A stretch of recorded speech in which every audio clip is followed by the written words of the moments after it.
In this video, we will be going over how you can make your first call to an LLM, specifically the Gemini model. I will walk you through how to get your free API key, how to set up your environment using Google Colab, to making your first call and seeing the results. You can follow along as I build the code from scratch, or you can simply copy and paste from the GitHub link down in the description. First, we have to get our free Gemini API key. We do this by going to this link. Then we create a project. We move on to keys and we click on create API key.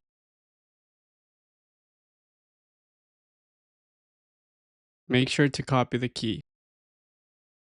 Now we move on to Google Colab. Just input this URL. Next, we create a new notebook. Title it anything of your choosing. Once we have that, we're going to create a new file titled .env. This is a secure way of using your API keys since you do not want to share your API keys with anybody else. First, we're going to write Gemini API key equals. Then just make sure to paste the key you copied here so we can reference it later in the code. First, we import load.env from the .env library. This helps us load environment variables from a .env file, keeping sensitive info like API keys secure and out of your code. Next, import OS. We'll use this to access environment variables safely. Then import OpenAI from the OpenAI library. This is the SDK, a software development kit from OpenAI designed to make API calls to AI models easily. It handles the communication, like sending requests and getting responses to and from LLMs. Don't get confused. We're adapting this SDK for Google Gemini's model by changing the base URL and API key. The SDK structure works similarly for Gemini, so we can reuse this familiar tool without needing a separate one for Google. Now, call load.env with override set to true. This loads variables from our .env file, aka our API key, into the environment, overriding any existing one. Why? To ensure our API key and model name are fresh and prioritized. Next, we create the client, OpenAI with API key from .env file, and a custom base URL pointing to Google's generative language API. Why the custom URL? It routes our calls to Gemini via OpenAI's compatible interface, letting us use familiar SDK syntax for a different backend. Then we get user input. This prompts the user for a question to ask the LLM. After that, we build the message list, a single dictionary with role user and the content as our question. Why? LLMs like Gemini use conversation history. This starts a simple chat with just the user's prompt. Furthermore, we make the API call using our client we just created. This sends the request, aka our question, to the model. Why? It's the core step to generate a response based on the input. Finally, we print the content of the first choice's message. Why? Responses can have multiple options, but we grab the main one to display Gemini's answers simply. That's it. Run this with your .env file setup and you've made your first LLM call. I hope you found this educational. If you have any questions or concerns, please leave me a comment below. Thanks for watching and I'll see you in the next one.